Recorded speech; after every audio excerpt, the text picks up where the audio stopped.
Hello everyone, welcome to my channel. तो आज हम लोग पढ़ेंगे डैफोडिल्स, जिसको लिखे है विलियम वर्ड्सवर्थ ने। तो डैफोडिल्स एक बहुत ही अच्छा है पोएम, और ये एक नेचर रिलेटेड पोएम है जो बहुत ही अच्छा, एक फूल के बारे में इस पोएम में पूरा डिस्कस किया है। तो ये फूल है डैफोडिल्स, ठीक है। तो चलिए स्टार्ट करते हैं।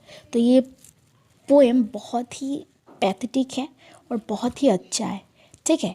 तो ये मेनली आपका सेंट्रल जो आइडिया है इस पोएम का, वो क्या डिपेंड करता है पता है? वो कंफर्ट एंड चीयरिंग है।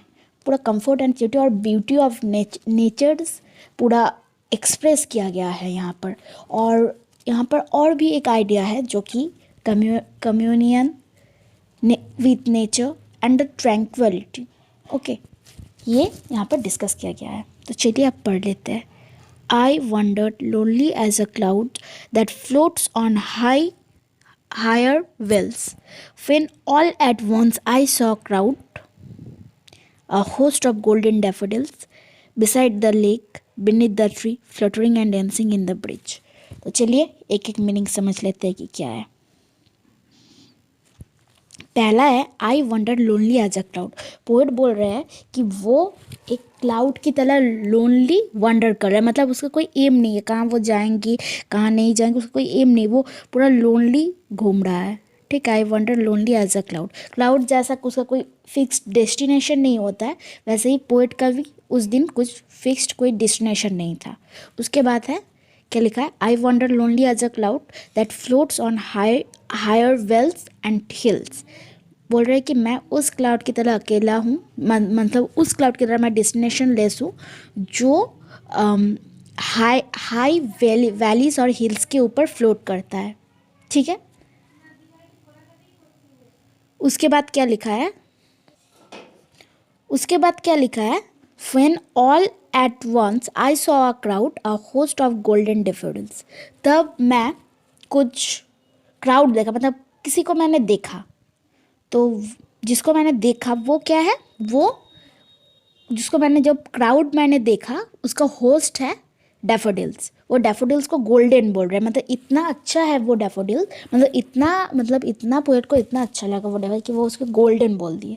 और उसके बाद वो लिखे है कि a host of golden daffodils, मतलब मैं जो देख रहा, मतलब जो क्राउड में अभी देखा वो गोल्डन डैफोडिल्स है, मतलब वो उसका जो मैंने जब देखा वो है गोल्डन डैफोडिल्स, ठीक है। Sorry for this.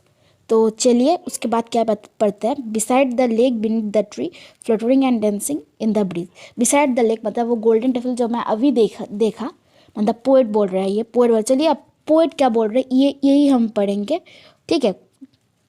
पोएट बोल रहा है क्या कि अभी मैंने देखा जो डैफोडिल, जो गोल्डन कलर का जो गोल्डन जो डैफोडिल्स मैंने अभी देखा, वो कहाँ रहता है? वो लेक के बगल में और पेड़ों के नीचे। और वो क्या कर रहा है? वो फ्लटरिंग है, वो हैप्पीनेस से वो बड़ा है और वो डांस कर रहा है। डांस कैसे कर रहा है? वो हवा के झटके से वो डांस कर रहा है। उसके बाद क्या लिखा है? कंटिन्यूअस एज उसके बाद नेक्स्ट स्टैंजा देखिए अच्छी तरह। Continuous as the stars that shine and twinkle on the milky galaxy. तो यहाँ पर क्या बोल रहे हैं कि continuous as stars that shine and twinkle on milky galaxy, मतलब वो डैफोडिल्स को बोल रहे हैं कि डैफोडिल स्टार्स की तरह वो शाइन करता है, कंटिन्यूसली वो शाइन करता है, और वो मिल्की वे में ट्विंकल भी करता है, मतलब वो स्टार से कंपेयर किया है डैफोडिल्स को, ठीक है। ये तो पैराग्राफ हमने पढ़ लिया। उसके बाद चलिए देखते क्या है। They stretched in never ending line along marginal bay of a bay. वो एक नेवर एंडिंग उसका मतलब वो जितना बड़ा हुआ है वो एक नेवर एंडिंग लाइन है, मतलब वो जितना भी है वो कभी एंड नहीं होगा। पोएट ऐसा थिंक कर रहा है, डैफोडिल्स कभी एंड ही नहीं होगा, ऐसा उसका मानना है। एक नेवर एंडिंग लाइन में वो गए हैं। Along the marginal of a bay, मतलब बे के किनारे में, ठीक है। वो बे के किनारे में उतना ही वो गए हैं, ठीक है। 10,000 सॉ आई एट अगेन, मतलब इतना सा डैफोडिल्स है, उनमें से अगर पोएट एक बार देखे तो उसे 10,000 ही दिखेगा उनमें से एक ग्लांस में, ठीक है। उसके बाद के लिए tossing their head in sprightly and dance. मैं एक ग्लांस में 10,000 देखूंगा। तो ये पोएट मेल है तो मैं देखूंगा ही बोल रही हूँ।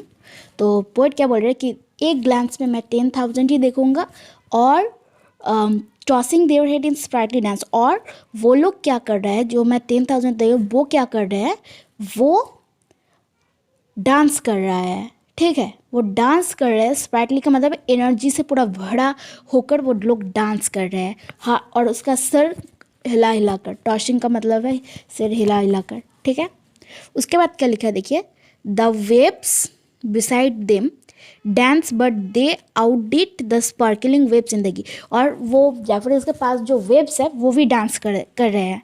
ठीक है, पर वो वेव्स डैफोडिल से अच्छा नहीं डांस कर पा रहे हैं। वो डैफोडिल डांस कर रहे हैं but daffodils he sparkling Glee है, मतलब डैफोडिल्स ही एक्चुअल एनर्जी से भरा हुआ चीज़ है। वो वेव्स कर रहा है बट उसको उतना लिविंग और उतना अच्छा नहीं लग रहा है पोएट को, डैफोडिल्स की तरह वो वेव्स को। ठीक है, उसके बाद क्या लिखे देखिए, a poet could not be gay in such a jocund company.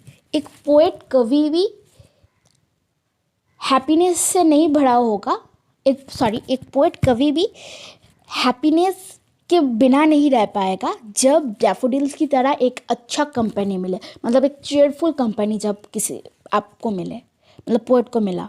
ठीक है, तो ये बोल रहे हैं कि एक लेखक कभी भी अकेला नहीं फील करेगा जब उसे डैफोडिल्स की तरह कोई कंपनी मिलेगा। जो एक्चुअली गे का मतलब क्या है मैं आपको बता दे रही हूँ।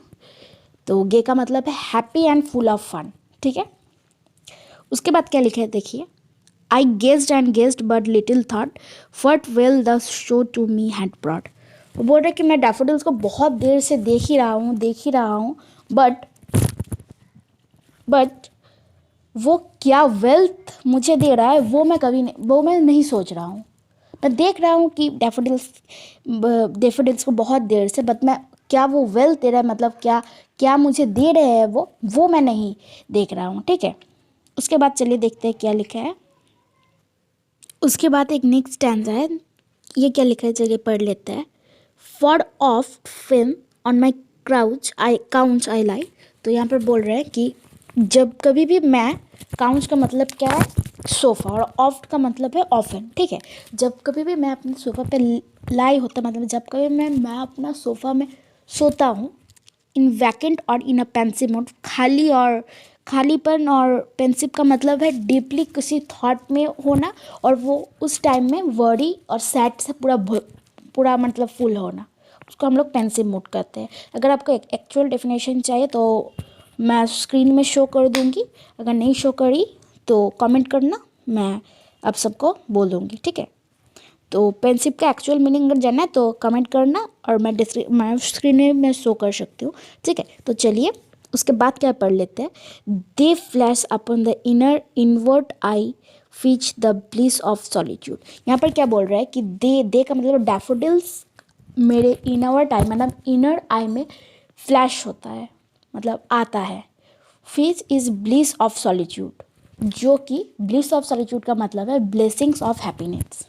ठीक है, ये मैं आपको बोल दी कि ब्लिस ऑफ सॉलिट्यूड का मतलब है ब्लेसिंग्स ऑफ हैप्पीनेस। तो जब कभी भी मैं अपने सोफ़ा में सोता हूँ, ये मैं सोता हूँ का बोल रहा हूँ क्योंकि ये पोएट मेल है। ठीक है, तो इसीलिए मैं बोल रहा हूँ। तो चलिए ये मैं हिंदी में आप सबको बहुत ही अच्छी तरह से और एक बार समझा देती हूँ।